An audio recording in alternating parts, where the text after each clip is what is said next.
نحمده ونصلي على رسوله الكريم أما بعد فأعوذ بالله من الشيطان الرجيم بسم الله الرحمن الرحيم رب اشرح لي صدري ويسر لي أمري واحلل عقدة من لساني يفقه قولي واجعل لي وزيرا من أهلي رب زدني علما اللهم فقهنا في الدين. Assalamu alaikum wa rahmatullahi wa barakatuhu. My name is Farana Zaidi Mozam and Alhamdulillah, Hina Khan-Mukhtar is with us. The main topic that esteemed speaker will be covering today is about marriage. It's based on 3 decades worth of marital advice. So that's beautiful. We at Subul are very, very grateful for Hina to agreeing to do this during her short visit to Pakistan. And Alhamdulillah, we are honored that she is here with us. Jazakallah khairan, Hina, for being with us. And over to you. Bismillahirrahmanirrahim. Thank you so much for inviting me. Alhamdulillah, this is my first international talk. Alhamdulillah. So just a little bit of background about this particular talk. So in 2018, my husband and I celebrated our 25th wedding anniversary, Alhamdulillah. And at that time, Sheikh Faraz Rabbani from the Seeker's Guidance website, he had said, hey, do you think you would be willing to write a piece about the things you've learned over the past 25 years in your marriage, the things that you kind of wish that your younger self had known, maybe some of the mistakes you made along the way, some of the lessons you've learned, something that maybe, the next generation can benefit from. And so I thought that was a great idea. And I took some time and even sat down with my husband and we talked about the different ups and downs we went through over the years and what we've learned. And so I wrote this piece called 25 Years Worth of Marital Advice. But the interesting thing that's happened since then is our local Islamic center did an all-day conference on marriage, and they had a male and female speaker talk about courtship, and then they had a male and female speaker talk about marriage, and then a male and female speaker talk about divorce. And so at that event, I spoke for the first time. I presented my paper. And the video that was made that day, it went viral. It's the second most watched video from our Islamic center. It's on its way, they're saying, to becoming 1 million views, which speaks to not necessarily what I had to offer, but more about how much of a desire there is to learn about marriage and to learn about what works and what doesn't work for people. I had a scholar that I was learning from for many years, and one of the things we noticed about him and his wife was pretty much all the lessons that we were trying to take in the Deen. Everything at the end, they would always come back to marriage, and they would always come down to like how we are as spouses in our homes with one another. And one day somebody asked the sheikh, we've noticed that you always come back to talking about marriage. Like we'll be talking about how to get close to Allah, or we'll be talking about how to raise our children or how to be better Muslims. And in the end, you somehow always bring it back to marriage. He said that he and his wife have dealt with people from all over the world who come with all their different issues and problems and seeking advice. And what they've noticed over the years is that most of the issues come down to having a strong family and having a strong unit in the home. And that if things work out in the home, and if you have a strong center in the home, that all the other problems that people are dealing with in the world can be dealt with effectively. And so they decided as a husband and wife team that they can't solve all the problems in the world. So they're going to focus on helping people having strong marriages. And then, inshallah, hopefully having a ripple effect that then benefits the rest of the ummah, inshallah. And so one of the things I want to make clear when I do present is that I'm not professing to be the perfect wife. I'm not professing to be the perfect daughter-in-law, the perfect mother, to have the perfect marriage. But I am somebody who's willing to share with what worked and what didn't work and what are some of the lessons I've learned along the way. So I broke up the article into the different sections of marriage, of what I've learned in order, I think, of like what the importance is. And the number one piece of advice that our scholar had given us, the sheikh that I mentioned, the first piece of advice he gave is make Allah subhanahu wa ta'ala your number one love. So many of us get caught up in like the idea of like, I'm getting married, I'm falling in love, and like, I'm all about my husband, I'm all about my in-laws, I'm all about now building this new home. But basically what he emphasized is that marriage is just another act of ibadah. Marriage can be another means of drawing closer to Allah subhanahu wa ta'ala. And one of the things we were told is that we should look at our lives like a pyramid, and you and your spouse are here on the bottom, right? And Allah subhanahu wa ta'ala is at the top. And the idea is that as you both grow closer to Allah subhanahu wa ta'ala, you grow closer to each other. And so you want to have that shared vision and that shared goal that both of us together are planning to, inshallah, grow closer to Allah subhanahu wa ta'ala. And so what that looks like in the marriage is that you pray for each other, you pray together, you pray for each other's families, you pray for each other's needs, and you let each other witness that you're doing dua for one another and that the other person is a priority for you. And it means that, you know, when you have big decisions to make, you do salat al-istikhara together. When you have a big need in your life that comes up, you do salat al-hajjah. Inshallah, ideally, you get up for tahajjud together. And obviously, when the blessings appear in your life, praying salat al-shukr. But all of this, just making your marriage a means of drawing closer to Allah subhanahu wa ta'ala. And that same sheikh had said that you want to marry somebody who's going to drag you to Jannah. And when you hear that, it doesn't sound very nice, right? It's like drag you to Jannah. That sounds kind of violent, sounds kind of forceful. But that's not what he meant. What he meant was that life is hard. And there's going to be times you're going to want to give up. There's going to be times you're going to feel lazy. You're going to feel disheartened.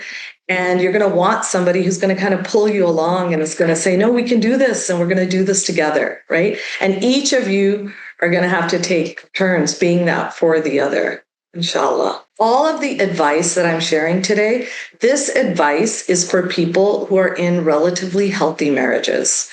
And when I say relatively healthy marriages, I mean that your husbands do not, inshallah, do not have major vices or addictions. They don't have personality disorders, mental health struggles that are affecting their ability to function in life, and that they're not toxic or abusive, physically abusive, emotionally abusive. Because there will be people who hear this advice and then will come to me with like really extreme situations of what they're dealing with.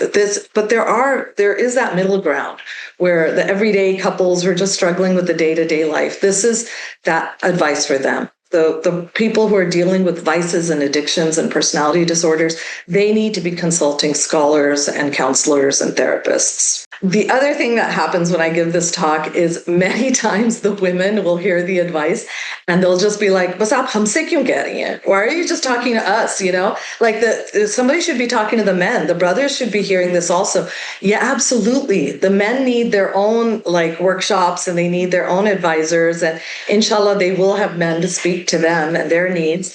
But this advice is for us. And the question is, we need to be working on ourselves, right? It's very easy to point fingers at others and be like, well, he needs to be doing this. And many times the men now hear this advice and they'll automatically be like, are you listening? Are you listening to this Baji or this auntie? Yeah, you need to be doing. But it's like, no, that's not the point. The point isn't to start pointing fingers at your wife either. Everybody needs to be self-reflecting on what they need to work on. And so take what benefits and just ignore what doesn't work for you. So the other thing in making Allah subhanahu wa ta'ala your number one love is it's really important to understand that there is a hierarchy in marriage.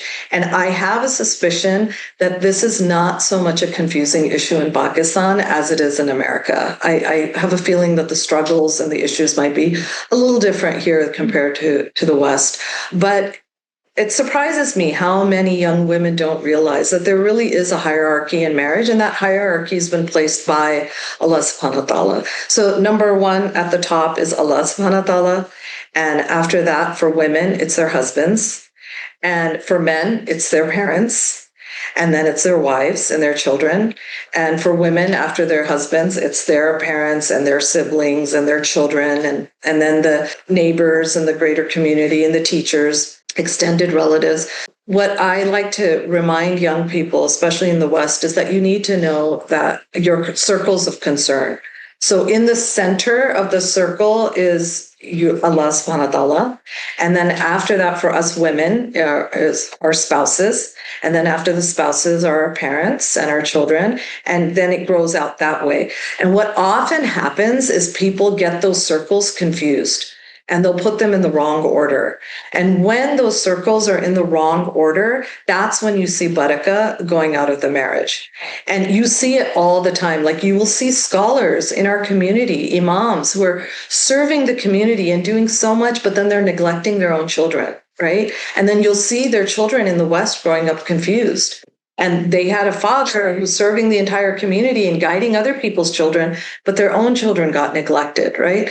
And then you'll see women who give all their attention to their best friends who need them, but then they're neglecting their husbands. So it's important that we remember what our circles of concern are, and we meet those needs in order to keep the barakah in the marriage. And then the other thing that is important is for people to understand is that saying that there's a hierarchy in marriage doesn't mean that people have less value. It's not like being at work where the boss is the one who is more important.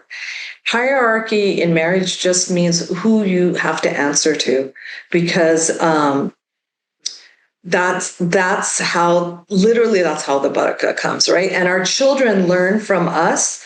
We're our children's first relationship or first experience with authority.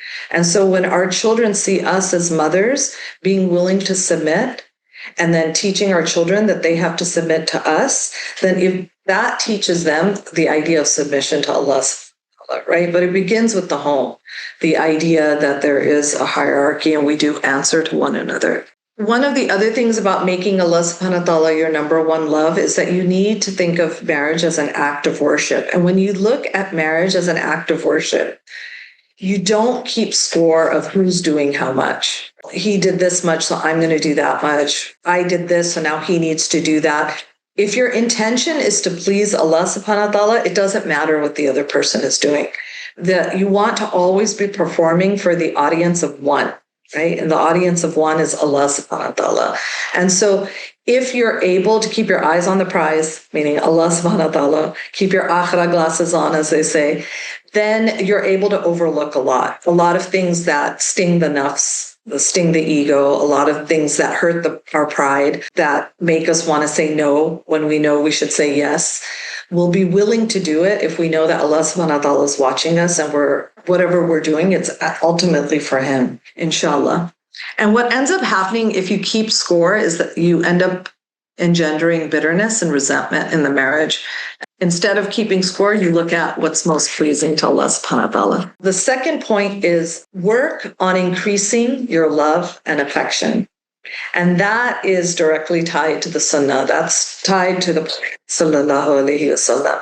And there's a reason that the Prophet sallallahu alaihi wasallam recommended holding hands, that spouses hold hands. He recommended that spouses eat from the same plate. These are all little gestures that engender love and they engender affection. Just like any other blessing in life, marriage can become old, and it can become stale, and it can become boring, and it can become something that you take for granted. And these little gestures help reinvigorate the marriage with love.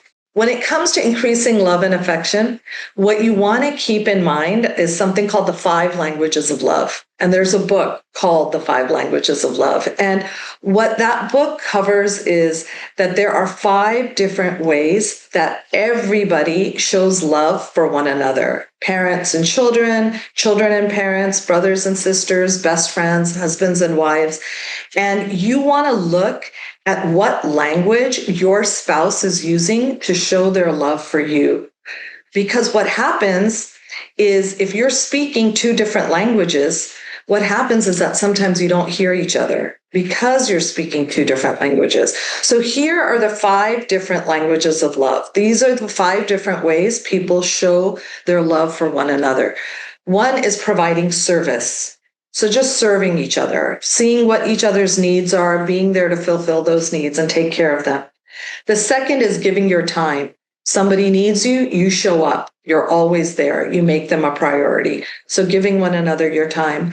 The third is verbal praise and affirmation. Telling each other, I love you. Telling each other, you're so beautiful. Telling each other, you make me so happy. So verbally affirming the other person, letting them know how much you love them and why you love them. The fourth is giving physical affection. So hugs and kisses and caresses and tenderness, right? Showing your love that way. And the fifth is gifts, giving people gifts, thinking of them, buying them presents because you thought of them. What language your spouse uses to show their love to you. And then you want to make sure that even if your love language is different, from time to time, you respond the same way. So the example I give in my marriage is my husband and I have two different love languages. His love language is service. He is always just quietly taking care of business. And he doesn't talk a lot about it. He doesn't brag about it. He doesn't announce it. He just kind of takes care of it. But my love language is verbal praise and affirmation. I'm really big about telling people what I like about them, what I love about them, what I appreciate about them.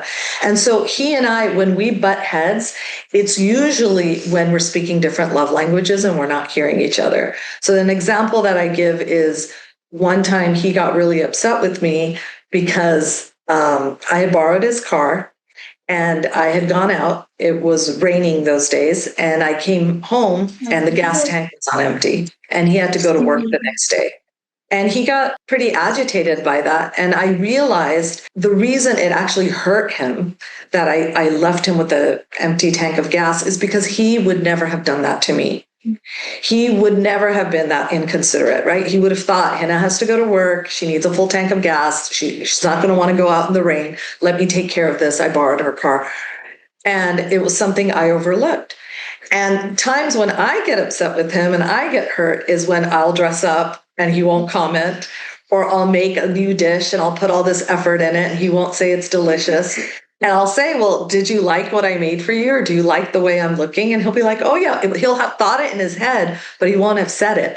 And that causes conflict amongst us, right? So in order for my husband to feel loved by me, it's really important for me to make sure that I serve him in ways that I know he would serve me. And for me to feel loved by him, he realizes that he needs to be more assertive about communicating. So that's an example of how people can have different love languages, and you need to make it a point to speak the same language from time to time. Another thing under working on increasing your love and affection is you want to establish a routine or a tradition that nobody else can get in the way of, right? Not your parents, not your work, not your children, something that's just between you and your spouse. And it should be something that if it was ever taken away, you would miss it. So for every couple, it can be something different. For some couples, it's going for a walk in the evening together. Some couples, it's making sure they do Sunday morning brunch together. Some couples, it's watching a particular Pakistani drama together, right? We're not going to watch the next kiss without each other. We're going to sit down together and have our cup of tea and watch this drama together. Some people read aloud to one another from a book. Whatever it is, it should be something that's special to both of you and that you enjoy and that nobody else is able to interfere with it. Because what this does is it makes your partner miss you when you're not there, right? And they have a need for you. And it's a nice thing to bring into the marriage. And this is an uncomfortable subject and it's a little awkward to talk about it, but it is important to talk about because it's amazing how many marriages are suffering because of it. And that is that women don't realize, first of all, what a big sin it is to say no to their husbands when they want to be physically intimate with them. There's a hadith about the angels who curse the wife from evening till morning, right?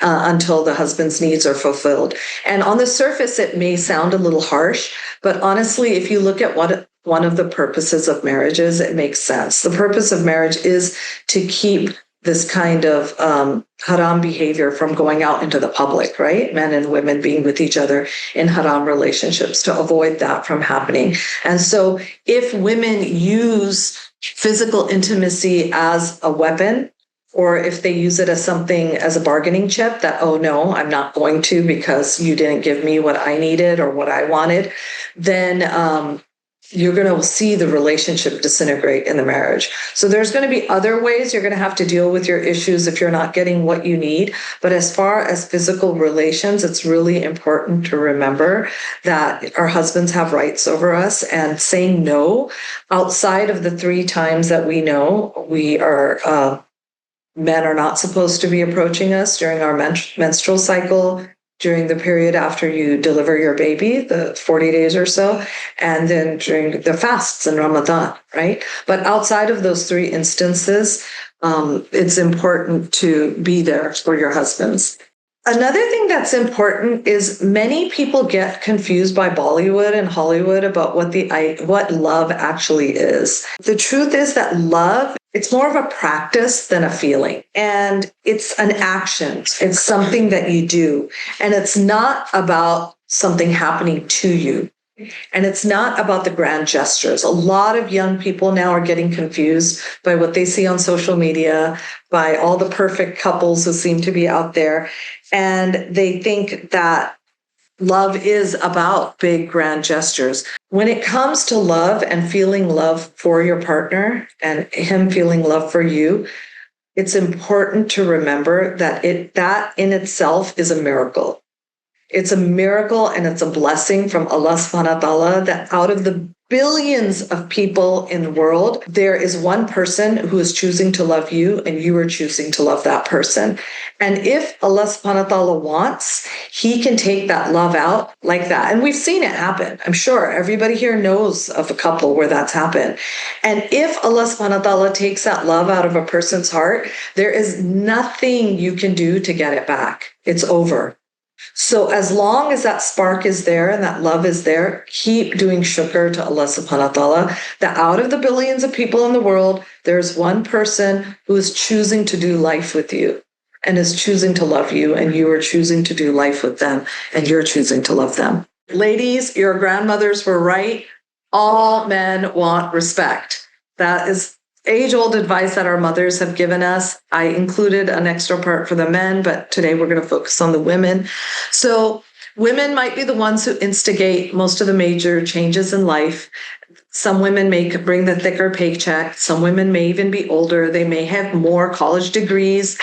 All of this is possible, but it's still really important that the husband is considered to be the Amir of the family. But some of the things just under respecting husbands, don't contradict him or correct him in public. Don't criticize him in public. Whatever conversations you need to have about what needs to be worked on should be done in private. Remember, rules of ghiba still apply to your husband, even if you're talking to people who are always going to love him and accept him.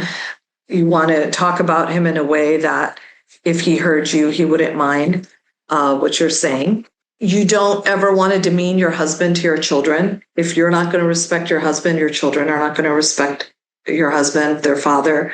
Your children want to see that their mother is happy. It's going to be important that you protect that relationship between your children and their father. When it comes to social media, this is a new thing that's coming up right now with young couples. Regardless of whether you have a social media presence or not, once you're married, you want to be aware of your husband's limits on how much you post, what you say about him, how many photographs you put of yourself, of him, of your children. As far as you and your spouse, make sure that you're aware of his limits and you're not transgressing those.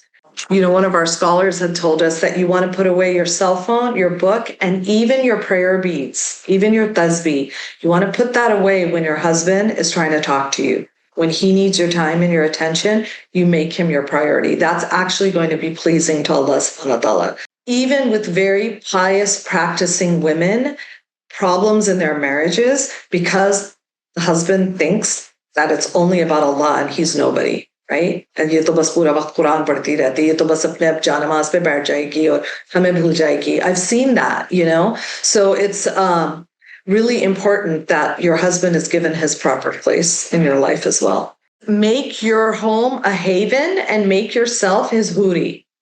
And so these days, a lot of women kind of recoil at the thought of huri because they automatically think huri is somebody my husband's going to get other than me in Jannah, right? But there's no reason why our homes cannot be little pieces of Jannah and why we can't be huris in our husbands' lives. And what that looks like basically is that one scholar told us that the outside world, it's like a storm that's raging right now, and your home, it should be the eye of the storm.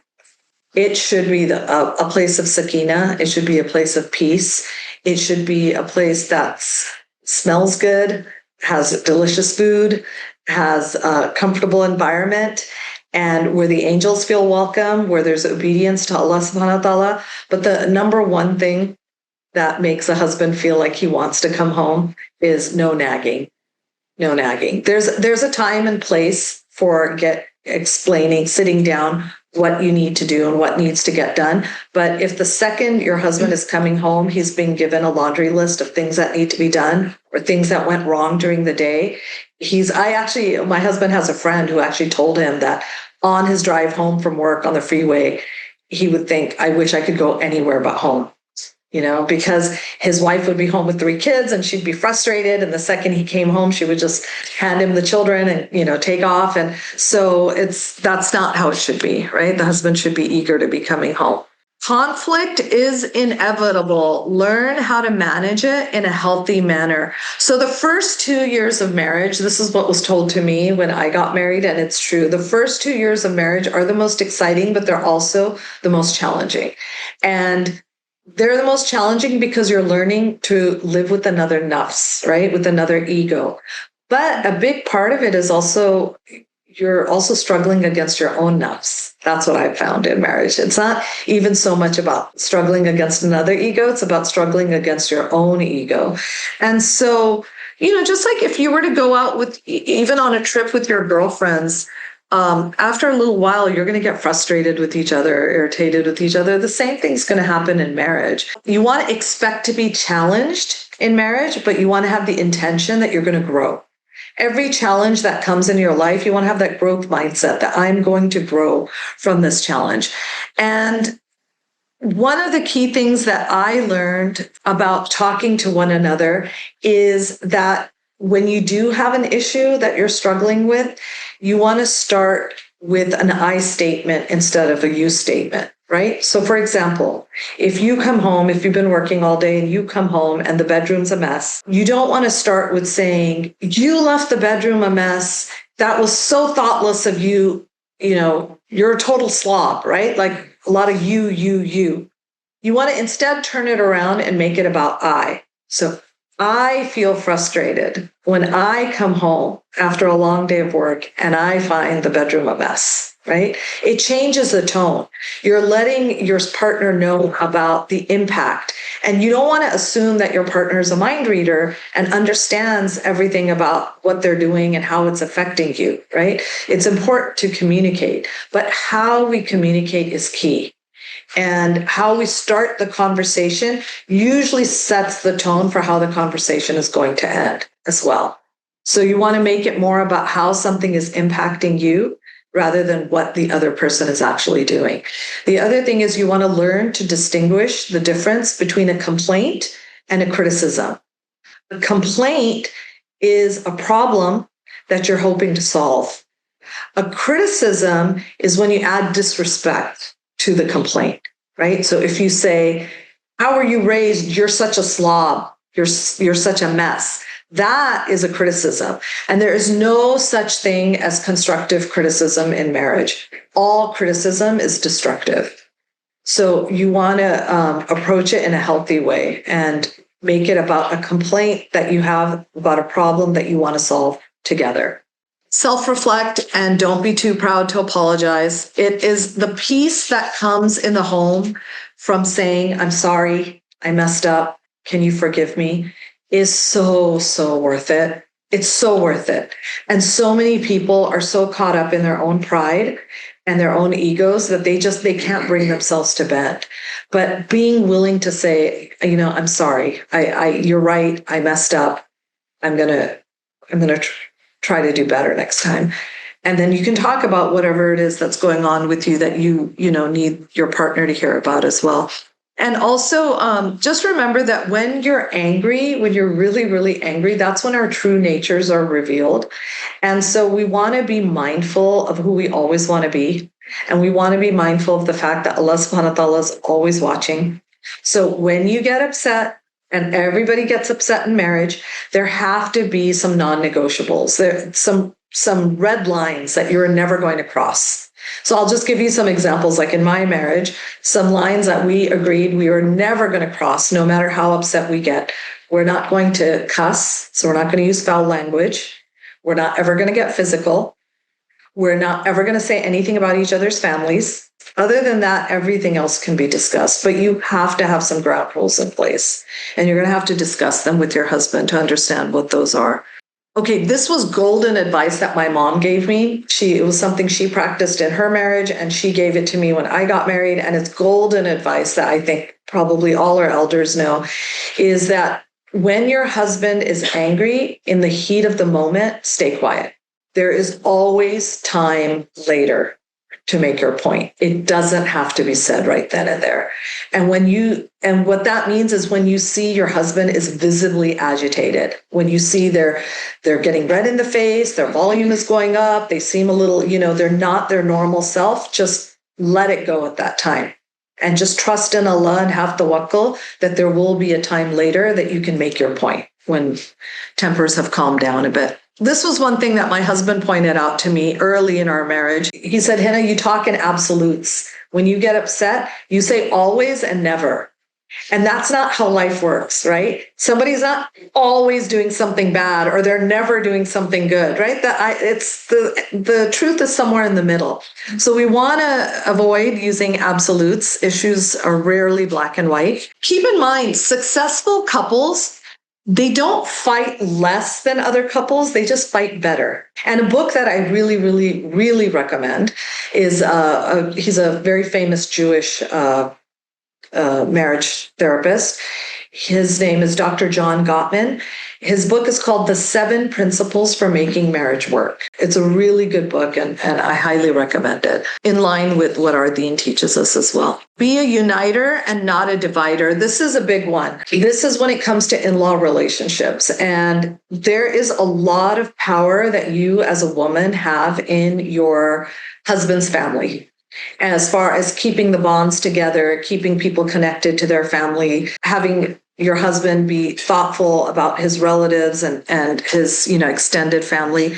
And so when you get married, you're going to see that your husband's family doesn't necessarily do everything the way your family does. And that's not necessarily a bad thing. So what you want to do is you want to take the good from what you see in your husband's family that maybe wasn't happening in your own family growing up, and you want to adopt that. Mm-hmm. And anything that you disagree with or you don't like, you want to ignore it. And then together as a husband and wife, you want to resolve that you're not going to repeat things from either of your families, because all families have issues. You want to decide that these are the things we're going to leave behind and not repeat with the next generation. And these are the good qualities from our families that we're going to bring in and we're going to continue. And I'm seeing this even now. My eldest son is married now, mashallah. I'm seeing a lot of good that he's taking from his in-laws now that maybe he didn't see in our family growing up, right? And his wife has told me certain things she's seen in our family that she's learning about now. So alhamdulillah, there's good to be gained from everywhere. You just have to look for it. You don't want to complain about your husband to your family, because what's going to happen is you'll get over whatever was bothering you, but it's going to be harder for your brothers or your mother or your father to forgive and forget that easily, right? So you want to be protecting that relationship.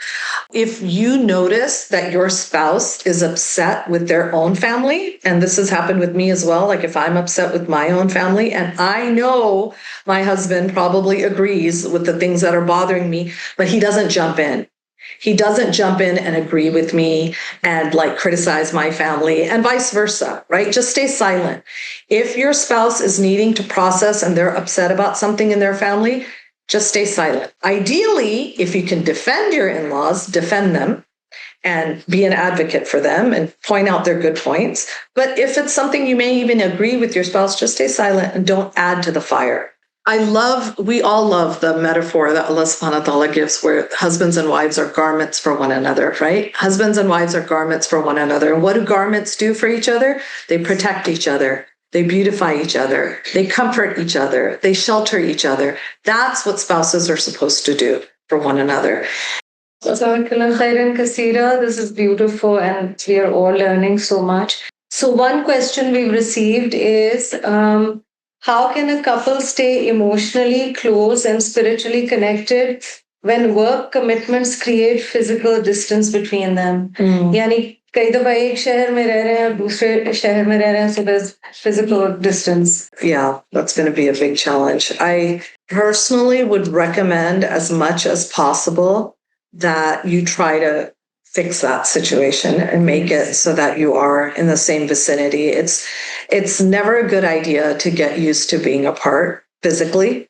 And what you'll see is couples who do start living separate lives in separate places, they just continue to grow in different directions. Ideally, you want to be growing in the same direction together, side by side. But as far as how can you create emotional intimacy, like maybe it's a temporary situation, somebody's finishing up a degree or a medical residency or something, and then eventually they're going to be back together, which I hope ideally is the situation, inshallah. During that short period that you're apart, one of the best ways to bond, one of the best ways my husband and I bonded in the early years was taking classes together.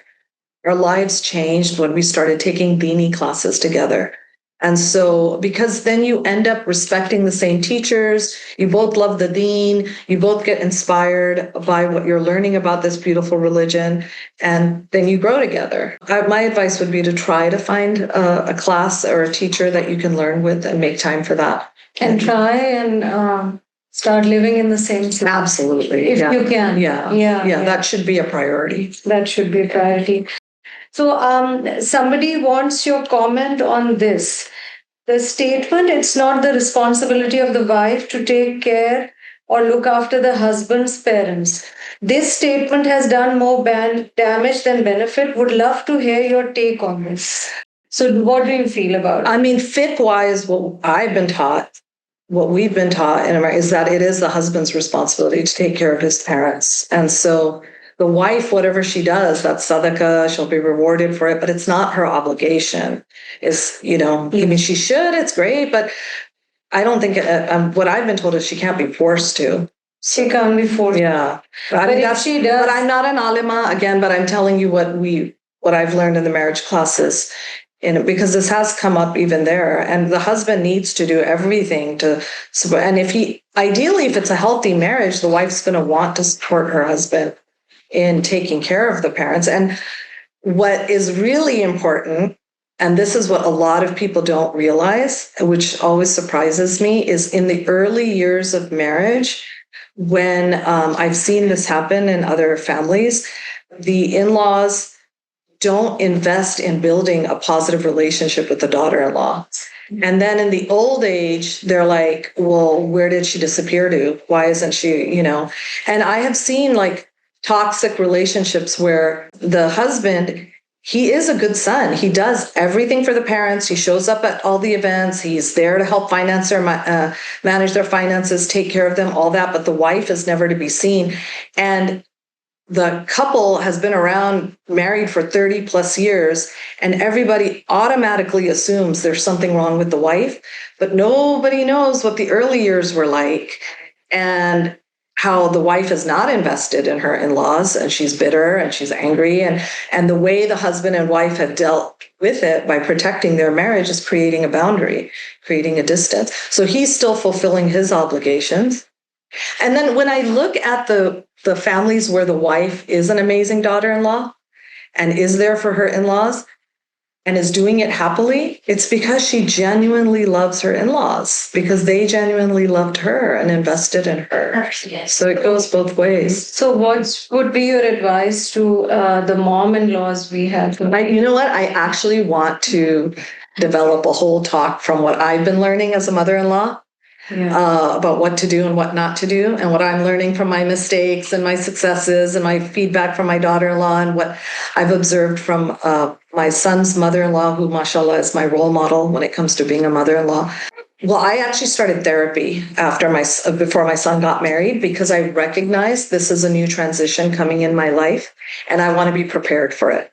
And I talked to a therapist about, like, because I mean, my Gmail address is Hina3boys. My screensaver on my phone is my 3 boys. My entire career is built on raising 3 boys. So I am very attached to my boys, mashallah, right? So I wanted to make sure that I would be able to separate in a healthy way. And so my advice would be, and this is what another mother-in-law gave me this advice about daughters-in-law. She said, and what I didn't know is she gave my daughter-in-law the same advice privately, but she gave me the same advice, and it was excellent advice. She said, expect nothing, get everything. When we have expectations, we are only going to be disappointed. Don't have expectations, and then be grateful for what Allah gives you. And the other advice I'll give as a mother-in-law is, it is not our job to parent our daughters-in-law.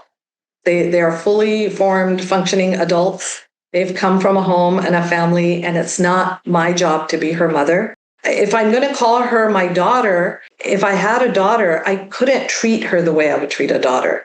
The way betiyon ko jo aap daant bhi sakte hain, samjha bhi sakte hain, but daughters-in-law, there does have to be a little bit of takalluf. And then another piece of advice I was given as a mother-in-law, one is that you don't want to be the in-law who has to be managed. You don't want to be the mother that everybody's worrying about. Inko kaise khush rakhna hai, wo bura maan jayengi, wo naraz ho jayengi. But you don't want to be that person. So that, requires a lot of self-reflection. And another friend of mine who had 2 children get married back to back, and then I noticed she had a very healthy relationship with her children-in-law. And I asked her for advice. I had her on FaceTime on the computer. So she said, okay, Hina, I'm going to give you advice. Are you ready? Are you listening carefully? And I was like, yes, I'm listening. What's your advice? She's like, your children, your son and your daughter-in-law are going to say and do stupid and insensitive things. She's like, but guess what? So are you. She's like, do you want to know what to do when that happens? And I was like, yeah. She's like, this is what you do. She's like, you act like you didn't even see it. You act like you didn't even see it. And the only time you bring up an issue is when it starts becoming a pattern and you're concerned about it affecting your feelings about the person or family dynamics. Then you choose a time and a place and you have a conversation using I statements instead of you statements. That was golden advice. And then another senior grandmother, who all 5 of her children are married and have children of their own, she gave me this advice when my son got married. She said, Hina, he's going to go away. She's like, they're all going to go away. She's like, in the beginning, they all get absorbed with their wives and their in-laws and their new families and their communities. She's like, but guess what? They all come back. It's like, eventually they all come back and they come back with their children. Inshallah. So she's like, but it's up to you to create the environment that they want to come back to. So it does. These issues come up. Where are they going to spend Eid? Where are they going to spend their holidays? Which family are they going to be with? Kiske ghar zyada ja rahe hain? Kisse zyada baatcheet ho rahi hai? You notice, you feel, but what I've realized is her advice was true. As long as you create the environment that they want to come back, they will come back, inshallah. Aapki advice is also for sons-in-law, not just daughters-in-law. Jinki betiyan and okay, great. Okay, we have a number of questions, so let's go over them. Please advise how to remain calm with my 13 or 14-year-old boys who have something opposite to say for everything I say. I get angry. I was never this person, but now I get so upset. My mom used to call those years the monster years. She's like, tum log sab monsters ban jate the teenagers mein, aur phir wapas aa jate the when you were older. There's a very popular hadith that is often attributed to Imam Ali radiallahu anhu, it's called the 21 theory, and it's quoted by a lot of different scholars back in the United States of America, and you can find it all over the internet as well. But I haven't been able to find an authentic source for this, an authentic isnad for this hadith. But it still doesn't take away from the truth of what he said, which is that he said that play with your children for the first 7 years, so 0 to 7, and then teach your children for the second 7 years, to 7 to 14, and then be their friend for the third 7 years, so 14 to 21. You want to be their friend, meaning you're a guide, you're an advisor, you consult with them, you don't come down hard on your children. And this advice is completely in line with modern day psychology, with child development theory. And inshallah, if if Allah gives you tawfiq and you've done your job, then they will be who you want them to be, right? So the key thing is that 14 to 21 is that age where it's not the time to be coming down with an iron fist. It's the time to be an advisor and a guide and a friend. Instead of reacting with anger to them challenging you or questioning you, show more curiosity about why they have the opinions they have. Ask them, show them that you want to know more about their thinking process and where they're coming from. They're not the little kids they were 0 to 7 or 7 to 14 anymore. They're entering a different phase of their life, and they have to be able to challenge the world around them to be able to function in it. And many times that starts with challenging the people in their own families, right? And this time, inshallah, will pass as well. It's a window and it will pass. Exactly. The next one is when both husband and wife feel they are right. दोनों को ही लग रहा है हम ठीक हैं. How can they balance their opinions and keep peace in the home? Usually, if you look deep enough, you can find the truth in somebody else's argument as well. So, and most people, they want to be heard. They want to feel that somebody understands them. So if you can acknowledge what you hear your partner saying that you agree with, and tell them that, okay, I agree with this point, but here's what I'm feeling, but it's hard to give the advice because every situation is so specific and nuanced to people's individual situations. But if you want just an overarching piece of advice, I would say try to find the truth in what another person is saying and acknowledge it, and then present your truth as well. Okay. Jazakallah. A sister is asking what to do in a situation when husband sometimes sleeps in another room. How to improve communication and not to take criticism so negatively. You try to do sabr, but husband can't take any criticism. Yeah, if you have a husband who has the ability to self-reflect, do salatul shukr.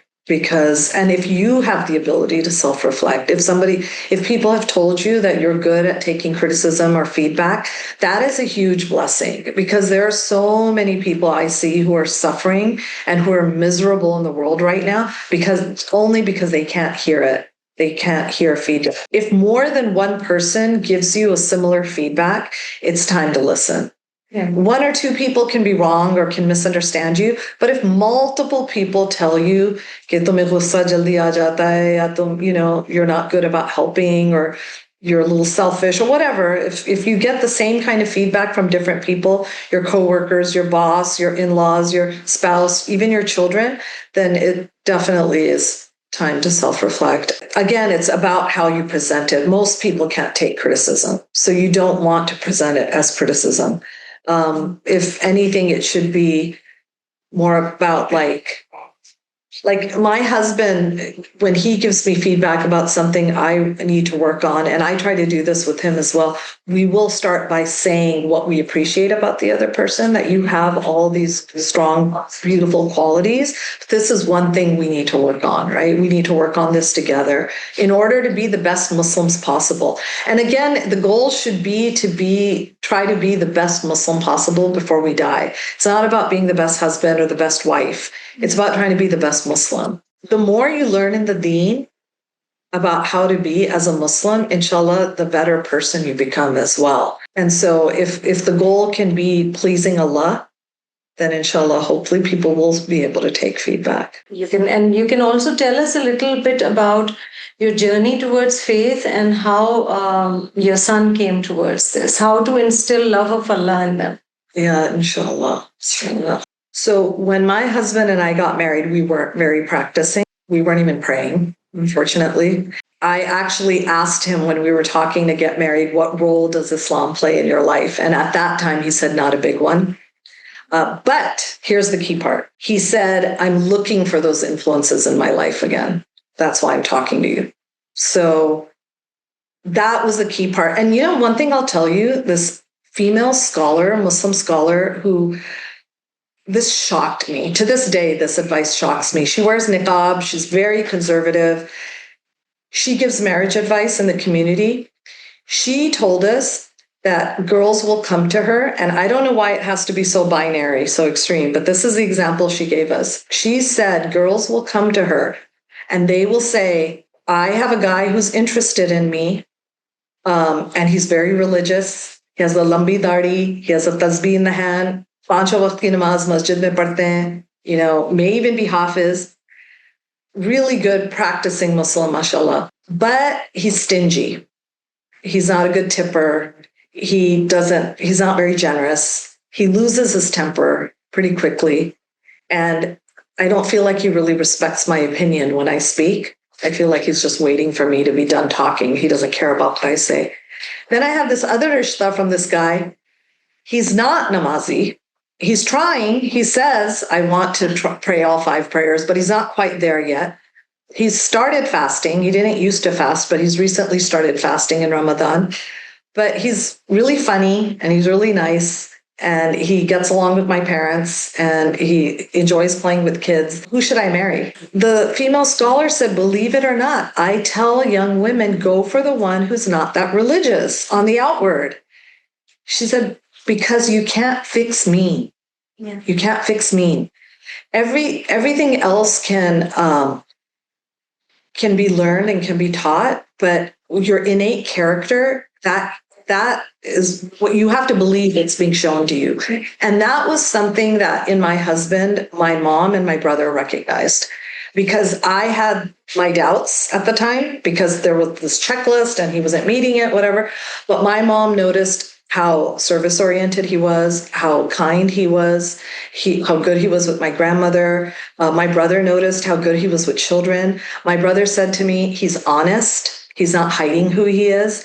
And the key part is he wants to change. He's like, that's the key part to look at.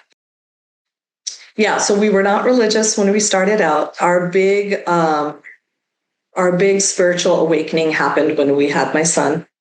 And all of a sudden it was like, how are we going to raise this boy? And we were surrounded by friends who were not very practicing at that time in our community. We had some Muslim friends, but they were not religious. How are we going to raise him? How are we going to do this? And the key thing that happened was, again, my same brother who advised me to marry my husband, he was visiting me. He was staying with me for 4 months and he met my friends. And I was excited for him to meet my friends because when he had first come to visit, we had no Muslim friends. We only had non-Muslim friends. So I was excited for him to meet my new Pakistani friends that I had made. And they were the type who would have ghazal parties all night and mixed dancing parties. And, it's very mod shot. And my brother was like, after he met them, and I was like, oh, so what do you think? Aren't they great? Aren't they cool? Aren't they this? Aren't they that? And he was like, yeah, Hina, I can tell they like you, and I can tell you like them, and I can tell you guys have a good time together. So, but you need to change your friends. I was so offended because I was like, who are you to come and judge my friends and decide that they're not good enough or not religious enough? I was really offended. But then after I got over my anger, I came back to him. And I said, oh, you think I need pious friends? You think I need religious friends? Itne mushkil se ye dost bane. Where am I supposed to get religious friends from all of a sudden? And he said, do dua. He said, do dua for Allah. He said, do dua for Allah to bring you friends who love you, who you love, who love Allah, and who Allah loves. I will never forget. I still remember I was sitting on the janamaz. I prayed. I put my hands up. I did dua for good friends. And even though I speak English most of the time, I remember thinking in Urdu, okay, Allah, मैंने ये दुआ तो मांग ली, मगर अब ये कहाँ से आएंगे ये दोस्त? क्या आसमान से टपकेंगे? It felt like I was asking to part the Red Sea. It felt like I was asking for the impossible because we didn't have, that type of community.